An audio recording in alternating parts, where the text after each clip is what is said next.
GK ನ್ಯೂಸ್ಗೆ ನಿಮಗೆಲ್ಲ ಸ್ವಾಗತ. ನಾನು ಅಬ್ದುಲ್ ಗಫರ್ ಖಾನ್. ಈ ದಿನದ ಪ್ರಮುಖ ಸುದ್ದಿಗಳು.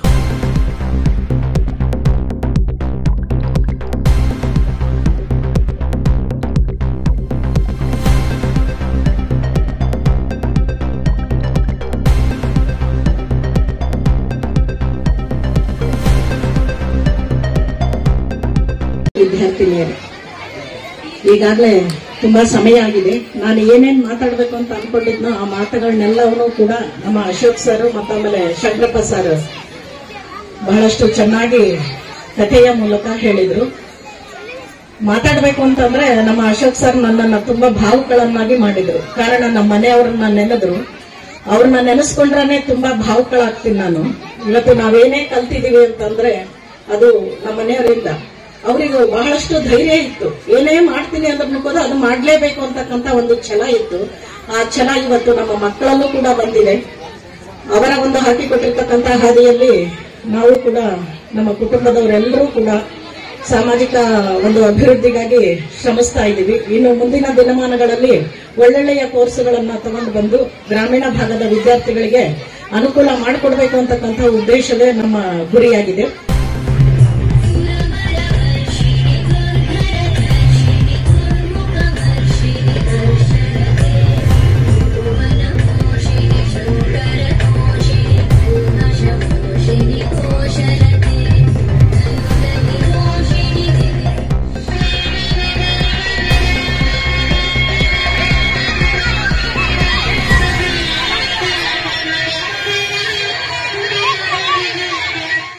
ಬೆಳೆಸ್ಕೊಳ್ತಾ ಇದ್ರೆ ದಯವಿಟ್ಟು ಪಾಲಕರು ಈ ಒಂದು ಮೊಬೈಲ್ ಗೀಳನ್ನ ಇವತ್ತು ಬಿಡಿಸಬೇಕಾದ ಅನಿವಾರ್ಯತೆ ಕೂಡ ಆಗಿದೆ.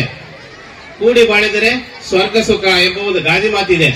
ಆದ್ರೆ ಇವತ್ತು ಮೊಬೈಲ್ ಬಂದು ಏನ್ ಮಾಡಿದೆ, ಎಲ್ಲಾ ವಿದ್ಯಾರ್ಥಿಗಳನ್ನ ಒಂದು ಡೈವರ್ಸ್ ಮಾಡ್ತಾ ಇದೆ.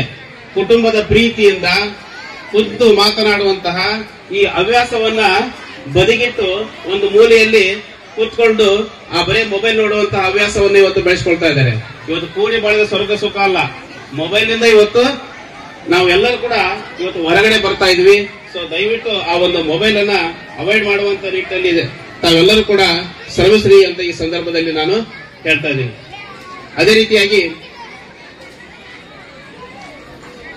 ಇವತ್ತು ಕಳೆದ ವರ್ಷ ಜನವರಿ 27ರಂದು ನಮ್ಮ ಶಾಲಾ ಸಾಂಸ್ಕೃತಿಕ ಕಾರ್ಯಕ್ರಮ ನಡೆದಿತ್ತು.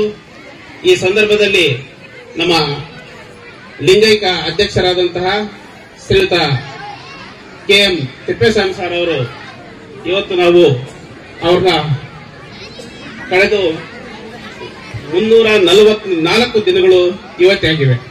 ಆ ಜಿಕೆ ಟಿವಿಯ ಒಂದು ಗಫೂರ್ ಖಾನ್ ಅವರು ಕೂಡ ಅದೇ ನೋಡಿ, ಏನ್ ನಿಮ್ ಸಾರ್ ಈ ಪರಿ ಮಾತಾಡಿದ್ರಲ್ಲ, ನಾನು ಎಂದೂ ಕಂಡಿದ್ದಿಲ್ಲ ಅಂತ ಹೇಳಿ. ಅದೇನು ದೈವ ಬಲವೋ ನಮಗೆ ಗೊತ್ತಿಲ್ಲ. ಸೊ ಇಂತಹ ಒಂದು ಮಹಾನ್ ವ್ಯಕ್ತಿ ಕಳ್ಕೊಳ್ತಾ ಇದೀವಿ ಅನ್ನುವಂತಹ ಒಂದು ಭಾಸ ನಮಗೆ ಅವತ್ತಾಗಿರ್ಲಿಲ್ಲ. ಅದಾದ್ಮೇಲೆ ಇದು ಅವರು ನಮ್ಮ ಜ್ಞಾನಜ್ಯೋತಿ ಶಾಲೆಯವರ ಒಂದು ಕೊನೆ ಭಾಷಣ ಆಯಿತು. ಅನಾರೋಗ್ಯದಿಂದ ಅವರು ನಾವು ಕಳೆದುಕೊಂಡ್ವಿ. ಸೊ ಏನೇ ಆಗ್ಲಿ, ಇಂತಹ ಒಬ್ಬ ಉತ್ತಮ ವ್ಯಕ್ತಿಯ ಒಂದು ವ್ಯಕ್ತಿತ್ವವನ್ನ ನಾವೆಲ್ಲರೂ ಕೂಡ ರೂಪಿಸಿಕೊಳ್ಳೋಣ ಅಂತ ನಾನು ಈ ಸಂದರ್ಭದಲ್ಲಿ ಹೇಳ್ತಾ, ಅದೇ ರೀತಿಯಾಗಿ ನಿನ್ನೆ ನಾನು ಸಂಜೆ ಸಿದ್ಧಾರ್ಥ ಸರ್ನ ಮಾತಾಡಿಸಿದೆ, ನಮ್ಮ ಸಂಸ್ಥೆಯ ಕಾರ್ಯದರ್ಶಿಗಳನ್ನ. ಆ ಸಂದರ್ಭದಲ್ಲಿ ಮಾತಾಡಿದ ಗೌರಿ ಮೇಡಮ್ ಅವರು ಕೂಡ ಈ ಸಂದರ್ಭದಲ್ಲಿ ಇರಬೇಕಿತ್ತು. ನಮ್ಗೆಲ್ಲರಿಗೂ ಕೂಡ ಇನ್ಸ್ಪಿರೇಷನ್ ಆಗಿದ್ರು. ನಮ್ಮ ಟೀಚರ್ ಕೂಡ ಒಂದು ಒಳ್ಳೆಯ ಮೋಟಿವೇಟ್ ಅನ್ನ ಮಾಡ್ತಾ ಇದ್ರು ಅಂತ ಕೂಡ ನಾವು ಮಾತಾಡಿದ್ವಿ. ಸೊ ಅನಿವಾರ್ಯವಾಗಿ ಅವರು ಇವತ್ತು ನಮ್ಮಿಂದ ದೂರ ಇರಬಹುದು. ಮುಂದಿನ ವರ್ಷ ಯಥಾ ಪ್ರಕಾರವಾಗಿ ನಮ್ಮ ಜೊತೆಯಲ್ಲಿ ಇರ್ತಾರೆ. ಆ ಸಂದರ್ಭದಲ್ಲಿ ಸಿದ್ದಣ್ಣ ಒಂದು ಮಾತು ಹೇಳಿದ, ಸರ್ ಗೌರಿ ಮೇಡಮ್ ಏನ್ ಗೊತ್ತಿಲ್ಲ, ನಾನು ಮದುವಾದಾಗ ಇಷ್ಟು ಮಾತಾಡ್ತಿದ್ದಲ್ಲ, ಇವತ್ತು ಪಟ ಪಟ ಪಟ ಅಂತ ಮಾತಾಡ್ತಾರೆ ಸರ್. ಎಲ್ಲಿ ನಮ್ಮ ಅಪ್ಪಾಜಿ ಅವರು ಮೈಯಲ್ಲಿ ಬಂದಿದೆ ಸರ್ ಅನ್ನೋ ಒಂದು ಮಾತಾಡಿದ. ನಿಜವಾಗ್ಲೂ ಸಿದ್ದಣ್ಣ ಸಾರ ಆಶೀರ್ವಾದ ಇದೆ. ಮುಂದಿನ ದಿನಗಳಲ್ಲಿ ಕೂಡ ಅವರು ಒಂದು ಎತ್ತರವಾದಂತಹ ಸ್ಥಾನಕ್ಕೆ ಹೋಗ್ತಾರೆ. ಈ ಸಮಾಜದಲ್ಲಿ ಉನ್ನತವಾದಂತಹ ಒಂದು ಶೈಕ್ಷಣಿಕ ಸಂಸ್ಥೆಯನ್ನ ಬೆಳೆಸಬೇಕಾದ್ರೆ ಇಂಥ ಮಾತುಗಾರಿಕೆ ಅನಿವಾರ್ಯ. ಸೊ ಅದು ನಮ್ಮ ಮೇಡಮರಲ್ಲಿ ಕೂಡ ಆ ಒಂದು ಗತ್ತು, ಆ ಒಂದು ಮಾತುಗಾರಿಕೆ ಕೂಡ ಇದೆ. ಅದೇ ನಿಟ್ಟಿನಲ್ಲಿ ಅವರು ಕೂಡ ಬೆಳೆಸಿಕೊಂಡು ಒಂದು ಉತ್ತಮವಾದಂತಹ ಒಂದು ಸಮಾಜಕ್ಕೆ ಕೊಡುಗೆ ನೀಡಲಿ ಅಂತ ಗೌರಿ ಮೇಡಮ್ ಕೂಡ ನಾನು ಸ್ಮರಿಸಿಕೊಳ್ಳುತ್ತಾ ಈ ಒಂದು ವೇದಿಕೆಯಲ್ಲಿ ಈ ತನಕ ನನಗೆ ಮಾತಾಡಲಿಕ್ಕೆ ಅವಕಾಶ ಮಾಡಿಕೊಟ್ಟಂತಹ ಒಂದು ವೇದಿಕೆಗೆ ಮತ್ತೊಮ್ಮೆ ವಂದನೆಗಳನ್ನು ಹೇಳ್ತಾ ನನ್ನ 4 ಮಾತುಗಳನ್ನ ತಿಪ್ಪೇಸ್ವಾಮಿ ಸರ್ ಇವತ್ತು ನಮ್ಮ ಕಣ್ಣು ಮುಂದೆ ಇಲ್ಲದ್ರೂ ಕೂಡ ಇವತ್ತು ಅವ್ರು ನಮ್ಮ ಮುಂದೆ ಇದ್ದಾರೆ ಅಂತಕ್ಕಂಥದ್ದು ಇದೆಲ್ಲ ಒಂದು ವಿಸ್ತಾರವಾಗಿರ್ತಕ್ಕಂಥ ಮೈದಾನವನ್ನು ನೋಡಿದ್ರೆ ನಮ್ಮ ಕಣ್ಣು ಮುಂದೆ ಅದೇನೋ ಅಂತ ಅನಿಸ್ತಿದೆ. ಇವತ್ತು ನಮ್ಮನ್ನು ಈ ಮಟ್ಟಕ್ಕೆ ಬೆಳೆಸ್ಯಾರಂದ್ರೆ ನಾವು ತಂದೆ ತಾಯಿ ಓದಿಸಿರ್ಬೋದು ನಮ್ಮನ್ನ, ಆದರೆ ಇವತ್ತು ಈ ಉನ್ನತ ಸ್ಥಾನದಲ್ಲಿ ನಿಂತ್ಕೊಳ್ಳಲಿಕ್ಕೆ ಅವ್ರ ಕಾರಣ ಅಂತಕ್ಕಂಥ ಮಾತನ್ನು ಹೇಳ್ತೀನಿ ನಾನು. ಎಂತ ಇದಂದ್ರೆ ಒಂದು ದಿನ ಅವ್ರು ಒಂದು ಏನಾದ್ರು ಕೆಲಸ ಮಾಡಿಲ್ಲ ಅಂದ್ರೆ ಅವತ್ತು ಅವ್ರು ಊಟ ಮಾಡ್ತಿದ್ದಿಲ್ಲ. ಇವತ್ತು ಏನೇ ಕೆಲಸ ಮಾಡಿಲ್ಲ, ನಾನು ಸೋಮವಾರ ಆಗಿ ಊಟ ಮಾಡಿ ಬೆಳಿಗ್ಗೆ ಎದ್ದು ಸಾಕು 6 ಗಂಟೆಯಿಂದ ಅವ್ರ ಕಾರ್ಯಕ್ರಮಗಳು ಸ್ಟಾರ್ಟ್ ಆದವು. ಇವತ್ತು ಅವರು ಹಾಕಿಕೊಟ್ಟಿರ್ತಕ್ಕಂಥ ದಾರಿಯಲ್ಲಿ ಇವತ್ತು ಅವ್ರ ಮಕ್ಕಳು ಇಬ್ರು ಮಕ್ಕಳು ಪುತ್ರರಿದ್ದಾರೆ. ಅವರು ನಿಜವಾಗ್ಲೂ ಅವ್ರ ಅಪ್ಪನ ದಾರಿಯನ್ನು ಅನುಸರಿಸುತ್ತಿದ್ದಾರೆ. ಇನ್ನೂ ಉನ್ನತ ಮಟ್ಟಕ್ಕೆ ಬೆಳಿಬೇಕು, ಸಮಾಜಕ್ಕೆ ನಮ್ಮಿಂದ ಏನಾದ್ರು ಒಂದು ಸೇವೆಯನ್ನು ಮಾಡಬೇಕು ಎಂತಕ್ಕಂಥ ಭಾವನೆ ಇಟ್ಕೊಂಡು ಈ ಡಿಜಿಟಲೀಕರಣ ಆದಂಗೆಲ್ಲ ಏನಾಯ್ತು ಅಂತಂದ್ರೆ ನಮ್ಮ ಭಾರತದ ಸಂಸ್ಕೃತಿ ಮರೆಯಾಗ್ತಾ ಬಂತು. ಇವತ್ತು ಜಗತ್ತನ್ನು ಆಳ್ತಕ್ಕಂಥ ಒಂದು ಶಕ್ತಿ ಅದು ತಾಯಿ, ಅದು ಮನೆಯಿಂದನೇ ಬರಬೇಕು. ಮನೆಯ ಮೊದಲ ಪಾಠಶಾಲೆ, ಜನನಿ ತಾನೇ ಮೊದಲ ಗುರುವು, ಜನನಿಯಿಂದ ಪಾಠ ಕಲಿತ ಜನರು ಧನ್ಯರು ಅಂತ ಹೇಳಿ ಇರಬೇಕು. ಇವತ್ತು ನಾನು ಪೇಪರ್ ಓದ್ತಾ ಇರ್ಬೇಕಾದ್ರೆ ಅದರಲ್ಲಿ ಏನಿದೆ ಅಂತಂದ್ರೆ ತುಮಕೂರಿನ ಹತ್ರ ಒಂದು ಹಳ್ಳಿಯಲ್ಲಿ 7ನೇ ತರಗತಿ ವಿದ್ಯಾರ್ಥಿ ಆತ್ಮಹತ್ಯೆ ಮಾಡ್ಕೊಂಡಿದ್ದಾನೆ. ನೋಡಿ, 7ನೇ ತರಗತಿ ವಿದ್ಯಾರ್ಥಿ ಆತ್ಮಹತ್ಯೆ ಮಾಡ್ಕೊಳ್ಳೋಕೆ ಏನ್ ಕಾರಣ? ಒಂದನೇದು. ಆಮೇಲೆ ಇನ್ನೂ ಒಂದು ಸುದ್ದಿ ಓದಿದೆ ಇವತ್ತು ಪೇಪರ್ ಅಲ್ಲಿ, ಹುಬ್ಬಳ್ಳಿಯಲ್ಲಿ ಹೆತ್ತ ಮಗನಿಂದನೇ ತಂದೆ ತಾಯಿಯ ಕೊಲೆ ಮಾಡಿದಾನೆ ಆಸ್ತಿಗೋಸ್ಕರ. ಇದು ಯಾವ ಕಾರಣಕ್ಕಾಗಿ ಆಗ್ತಾ ಇದೆ ನೋಡಿ. 7ನೇ ತರಗತಿ ವಿದ್ಯಾರ್ಥಿ, ಅವನಿಗೆ ಯಾವುದೇ ರೀತಿಯಿಂದ ಮನೆ ಜವಾಬ್ದಾರಿ ಇರೋದಿಲ್ಲ, ಆಮೇಲೆ ತಂದೆ ತಾಯಿಯನ್ನು ಸಾಕ್ಬೇಕು ಅಂತಕ್ಕಂಥ ಒಂದು ಜವಾಬ್ದಾರಿ ಇಲ್ಲ. ಆದ್ರೂ ಕೂಡ ಇಂತಹ ಆತ್ಮಹತ್ಯೆಗಳು ಸಮಾಜದಲ್ಲಿ ಸಾಕಷ್ಟು ಆಗ್ತಾ ಇದಾವೆ. ಇದು ಯಾಕೆ ಅಂತಂದ್ರೆ ನೋಡಿ, SSLC ಫಲಿತಾಂಶ ಬಂದ ತಕ್ಷಣ ಎಷ್ಟೋ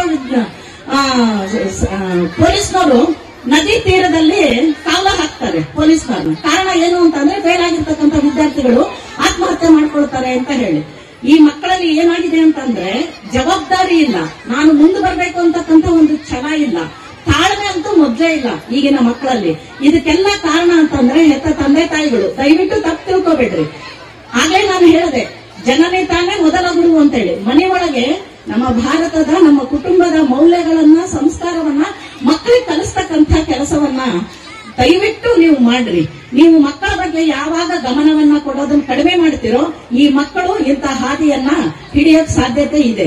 ಆಮೇಲೆ ಅವ್ರ ಕೈಗೆ ಮೊಬೈಲ್ ಕೊಡ್ಬೇಡ್ರಿ, ಜಾಸ್ತಿ ಹೊತ್ತು ಟಿವಿ ನೋಡಕ್ಕೆ ಬಿಡಬೇಡ್ರಿ. ಆಮೇಲೆ ಇವತ್ತಿನ ವಿದ್ಯಾರ್ಥಿಗಳಲ್ಲಿ ನಾನು ಗಮನಿಸಿದ ಹಾಗೆ ಹೇಗೆ ಅಂತಂದ್ರೆ, ತಮ್ಮ ಸಮಾನ ವಯಸ್ಕರ ಸ್ನೇಹಿತರು ಅವರಿಗಿಲ್ಲ. 7ನೇ ತರಗತಿ ವಿದ್ಯಾರ್ಥಿ ತಾನು ಓದ್ತಾ ಇದ್ದಾನೆ ಅಂದ್ರೆ ಅವನು ಫ್ರೆಂಡ್ಸ್ ಎಂತರಿದ್ದಾರೆ ಅಂದ್ರೆ ಡಿಗ್ರಿ ಓದ್ತಕ್ಕಂಥ ವಿದ್ಯಾರ್ಥಿಗಳು ಆತನ ಫ್ರೆಂಡ್ಸ್ ಆಗಿದ್ದಾರೆ. ಇದು ನಾನು ಗಮನ ಇಟ್ಟುಕೊಂಡಿರ್ತಕ್ಕಂಥದ್ದು. ಯಾಕಂದ್ರೆ 7ನೇ ತರಗತಿಯ ವಿದ್ಯಾರ್ಥಿ ಬುದ್ಧಿಮಟ್ಟನೇ ಬೇರೆ ಇರುತ್ತೆ. ಆ ವಿದ್ಯಾರ್ಥಿಗಳನ್ನ ಕೆಡಿಸ್ತಕ್ಕಂಥ ಕೆಲಸ ಯಾರು ಮಾಡ್ತಾ ಇದ್ದಾರೆ ಅಂದ್ರೆ ಆ ಪದವಿ ಓದ್ತಕ್ಕಂಥ ವಿದ್ಯಾರ್ಥಿಗಳು ಮಾಡ್ತಾ ಇದ್ದಾರೆ. ಒಂದು ಉದಾಹರಣೆ ಹೇಳ್ತೀನಿ ನಾನು. ಇದು ನಡೆದಿರ್ತಕ್ಕಂಥ ಘಟನೆ ಸುಮಾರು 7-8 ವರ್ಷಗಳ ಹಿಂದೆ. ಹಳೆ ಊರಿನ ವಿದ್ಯಾರ್ಥಿ ನಮ್ಮ ಶಾಲೆಯಲ್ಲಿ ಓದ್ತಾ ಇದ್ದ. ಆ ವಿದ್ಯಾರ್ಥಿ ಏನ್ ಮಾಡ್ತಾ ಇದ್ದ ಅಂದ್ರೆ ಮನೆಯಿಂದ ದುಡ್ಡನ್ನು ಕದೀತಾ ಇದ್ದ. ಸುಮಾರು ದುಡ್ಡು ಕದ್ದಾನ್ರಿ ಅವನು. ಸುಮಾರು ಅಂದ್ರೆ ಎಷ್ಟು, 1 ಲಕ್ಷದವರೆಗೆ ಹತ್ತತ್ರ ಆ ವಿದ್ಯಾರ್ಥಿ ಕದ್ದಿದ್ದ. ನಮಗದು ಗೊತ್ತಿಲ್ಲ, ಯಾಕಂದ್ರೆ ಅದು ಕೌಟುಂಬಿಕವಾಗಿ ಆಗಿರ್ತಕ್ಕಂಥ ಘಟನೆ. ಆಮೇಲೆ ಒಂದು ದಿನ ಪೇರೆಂಟ್ಸ್ ಬಂದು HM ಕೇಳಿದ್ರು, ಈ ತರ ಹೀಗೆ ನಮ್ಮ ವಿದ್ಯಾರ್ಥಿ ಮನೆಯಲ್ಲಿ ಹಣ ಕಳ್ಳತನ ಮಾಡ್ತಾ ಇದ್ದಾನೆ, ಇದು ನಿಮ್ ಗಮನಕ್ಕೆ ಬಂದಿದೇನಾ ಅಂತ ಹೇಳಿ. ಅವಾಗ ಆ ವಿದ್ಯಾರ್ಥಿನೆಲ್ಲ ಕರೆಸಿ ಕೇಳಿದಾಗ ಆ ವಿದ್ಯಾರ್ಥಿದು ಒಂದು ವೀಕ್ನೆಸ್ ಇತ್ತು. ಏನು ಅಂತಂದ್ರೆ ಈ ಸೈಬರ್ ಕೆಫೆಗಳು ಬಂದಿದ್ದವು, ಗೊತ್ತಲ್ವಾ ನಿಮ್ಗೆ? ಆ ಸೈಬರ್ ಕೆಫೆಯಲ್ಲಿ ಆ ವಿದ್ಯಾರ್ಥಿ, ಪ್ರೌಢಶಾಲೆಯ ವಿದ್ಯಾರ್ಥಿ, ಯಾವುದೋ ಒಂದು ಅಶ್ಲೀಲ ಚಿತ್ರ ನೋಡ್ತಾ ಇದ್ದ. ಅದನ್ನ ಆ ವಯಸ್ಕ ವಿದ್ಯಾರ್ಥಿ ಗಮನಿಸಿದಾನೆ. ಗಮನಿಸಿ ಏನ್ ಮಾಡಿದಾನೆ ಅಂತಂದ್ರೆ, ನೀನ್ ಈ ತರ ಅಶ್ಲೀಲ ಚಿತ್ರ ನೋಡ್ತಾ ಇದೀಯ, ಇದನ್ನ ನಿಮ್ ತಂದೆ ತಾಯಿ ನಾನು ಹೇಳ್ತೀನಿ, ಇದು ಹೇಳ್ಬಾರ್ದು ಅಂದ್ರೆ ನಿನ್ ಮನೆಯಿಂದ ನನಗೆ ರೊಕ್ಕ ತಂದು ಕೊಡು ಅಂತ ಹೇಳಿ ಬ್ಲಾಕ್ ಮೇಲ್ ಮಾಡಿ ಆ ವಿದ್ಯಾರ್ಥಿಯಿಂದ ಲಕ್ಷ ರೂಪಾಯಿಗಳನ್ನ ತರಿಸ್ಕೊಂಡಿದ್ದಾನೆ. ಇದು ಇವತ್ತು ನಮ್ಮ ಸಮಾಜದಲ್ಲಿ ನಡೀತಕ್ಕಂಥ ಒಂದು ಘಟನೆಗಳು. ಇವು ಎಷ್ಟೋ ಘಟನೆಗಳು ಇವತ್ತಾಗಿದವು ನೋಡ್ರಿ. ಕ್ರಿಕೆಟ್ ಬೆಟ್ಟಿಂಗ್ ಕಟ್ತಾರೆ, ಪಾರಿವಾಳದ ಬೆಟ್ಟಿಂಗ್ ಕೂಡ ಕಟ್ತಾ ಇದ್ದಾರೆ. ಅದಕ್ಕೆ ಸಾಲ ಮಾಡ್ಲಾರ್ದ ಏನ್ ಮಾಡ್ತಾರೆ ಅಂದ್ರೆ ಇಂಥ 7ನೇ ತರಗತಿ ವಿದ್ಯಾರ್ಥಿಗಳು ಆತ್ಮಹತ್ಯೆ ಮಾಡ್ಕೊಳ್ತಕ್ಕಂಥ ಘಟನೆಗಳು ನಮ್ಮ ಸಮಾಜದಲ್ಲಿ ನಡೀತಾ ಇದಾವೆ. ಹಿಂದೆಲ್ಲ ತಂದೆ ತಾಯಿಗಳನ್ನ ಬಹಳಷ್ಟು ಗೌರವದಿಂದ, ಮರ್ಯಾದೆಯಿಂದ ಇವತ್ತು ಕಾಣ್ತಾ ಇದ್ರು. ಇವತ್ತು ವೃದ್ಧಾಶ್ರಮಗಳು ಸಮಾಜದಲ್ಲಿ ಸಾಕಷ್ಟು ಇದಾವೆ. ಅವಾಗ ಹೆತ್ತ ತಂದೆ ತಾಯಿಗಳೇ ದೇವರು, ಅವ್ರಿಗೆ ಇನ್ನೊಂದು ದೇವರು ಇರ್ಲಿಲ್ಲ. ತಾಯಿ ತಂದೆಯ ಸೇವೆಯ ಯೋಗ ಮಾಡಬಾರದೆ ಈ ಜಗದಲ್ಲಿ ಅಂತ ಹೇಳಿ ದಾಸರು ಹೇಳಿದ್ದಾರೆ. ತಂದೆ ತಾಯಿಯ ಸೇವೆ ಅಂದ್ರೆ ದೇವರ ಸೇವೆ ಅಂತೆ. ಆದ್ರೆ ಇವತ್ತಿನ ವಿದ್ಯಾರ್ಥಿಗಳು ಏನಾಗಿದ್ದಾರೆ ಅಂದ್ರೆ ಅಪ್ಪ ಲೂಸ ಅಮ್ಮ ಲೂಸ ಅಂತಕ್ಕಂಥ ಒಂದು ಸಾಹಿತ್ಯ ರಚನೆಯಾಗಿ ತಂದೆ ತಾಯಿಗಳ ಬಗ್ಗೆ ಮರ್ಯಾದೆನೇ ಇಲ್ದಂಗ ಆಗ್ಬಿಟ್ಟಿದೆ.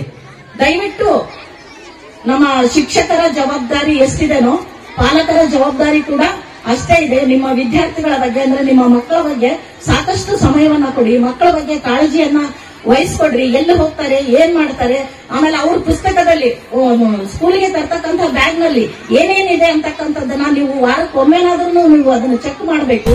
ಆಮೇಲೆ